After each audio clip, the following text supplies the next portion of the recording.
சரி கேசவன் சார், ஐயா சாப்பிட்டு இருக்கீங்க? பனங்கிழங்கு. அதாவது இந்த வனம் நமக்கு வந்து நிறைய தருது. ஒரு வனத்துல உட்கார்ந்துருக்கோம், நம்ம இதை யார் கொடுத்தா அதை யார்கிட்ட இருந்து வாங்கணும் அப்படிங்கறதெல்லாம் தாண்டி இந்த வனம்ங்கிற ஒரு விஷயம் வந்து நமக்கு வந்து மனித குலத்துக்கு அதோட கான்ட்ரிபியூஷன் சொல்லக்கூடிய கொடை அதிகம். ஆமா, நீங்க சொல்றீங்களா அந்த வனம், இந்த வனத்திலிருந்து கடந்து செல்லவே முடியாது. ஏன்னா அந்த அளவுக்கு ஈர்ப்பா நம்மள வச்சிருக்கும். நீங்க வீட்டுக்கு போய் படுத்து கிடக்கும் போது வனம் உங்க கூட, உங்க மனசுல, உங்க மூளையில எல்லாத்துலயும் உங்க வனம் உங்க கூடயே இருக்கும். நாடி நரம்பெல்லாம் வனம் வனம். ஆமா, இறைவன் படைப்புல நீங்க வனத்தை கடக்க முடியாது. இதை விட பெருசு என்னதுன்னு பார்க்கும்போது பாலைவனம்னு ஒண்ணு இருக்கு பத்திங்களா? பாலைவனம். ஆமா, நீங்க அங்க போய் பார்த்தா அந்த பாலைவனமும் உங்களுக்கு பெரிய ஒரு இந்த வசீகரிப்பு உங்களை வசீகரிச்சிடும். பாலைவனத்துல தண்ணியே இருக்காது. இல்ல பாலைவனம் இப்படி ஒரு இதையும் இறைவன் படைச்சிருக்கான்னு யோசிக்கும் போது தண்ணியா தழும்ப கிடக்குற கடல் இருக்குல்ல, ஆமா, நீங்க அதை மீய முடியாது. கடல், நடுக்கடல், சுத்தி திசை தெரியாத ஒரு விஷயத்துல நீங்க படகுல போய் பார்த்திருந்தீங்கன்னா உங்களுக்கு ஒரு பெரிய பெரிய ஆச்சரியமா இருக்கும் இந்த இறைவன் படைப்புல. சரி, இதுதான் பெருசான்னு பார்த்தா ஒரு குழந்தை, அதை நீங்க மீய முடியாது. அதை விட ஒரு நண்பர் ஒரு ஆல் இண்டியா டூர் போயிருக்காரு.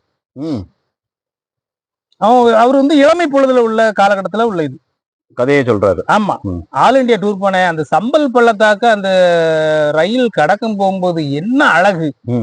அப்ப நானும் ஏற்கனவே ஆல் இண்டியா டூர் போயிருக்கேன். புலந்தேவியை பார்த்திருக்கீங்களா? புலந்தேவிலாம் பார்க்கல. இன்னொரு புலந்தேவி கதைக்குள்ள இப்ப வாரா. சரி தம்பி, இந்த சம்பல் பள்ளத்தாக்க தாண்டி இன்னொரு ஸ்டேஷனுக்கு முன்னால நிப்பாட்டுங்க சார், நிப்பாட்டுங்கன்னாங்க. சம்பல் பள்ளத்தாக்கு போய் அவ்வளோத்தையும் அழகுகளை பார்க்கும் போகும்போது இறைவன் எனக்கு ஒரு சவால் விட்டாரு. என் படைப்பை நீ இவ்வளவுக்குள்ள ரசிக்க, இதை தாண்டிட்டு பாப்பா அப்படின்னு சொல்லி எதிர்த்தாப்புல ஒரு 22 வயசு வாலிப பொண்ணு, ஒரு காலேஜ் பொண்ணு, என் வயசுக்கு சக வயசுல உள்ளவங்க வந்து உட்கார்ந்துட்டாங்க. அதுக்கு பிறகு நான் வந்து வெளியே எங்கேயும் பார்க்க முடியல. நான் சொன்னேன், அதாவது சம்பல் பள்ளத்தாக்கு கொள்ளக்காரியவே விஞ்சக்கூடிய அளவுக்கு ஒரு மனதை அம்மா வந்து எதால உட்கார்ந்துட்டு அந்த உலகத்துல ஜன்னலுக்கு வெளியே போகவே இல்லை.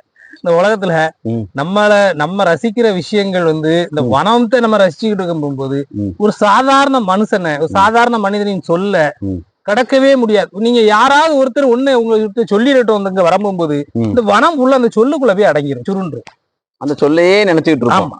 அதே மாதிரி வந்து நம்ம ரொம்ப பெருசா இதையும் ரசிக்கவும் முடியாது, வைக்க முடியாது. அந்த அளவுக்கு தான் நம்ம லிமிட்ல படைச்சிருக்கோமோன்னு கூட எனக்கு தோணும்.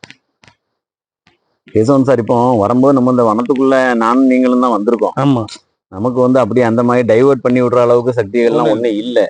ஏன்னா இந்த வனமே கிட்டத்தட்ட வந்து ஒரு 20க்கும் உட்பட்டவர்களை தான் அநேகமா சுமந்துகிட்டு இருக்கிற மாதிரி தெரியுது இன்றைய பொழுதுல. ஆமா, அல்ல அருவியின் இறைச்சல், அந்த மகரந்த தூள்களின் மனம், இலைகளின் தித்திப்பு, என்னெல்லாம் கடந்து வந்திருக்கோம் இன்னைக்கு.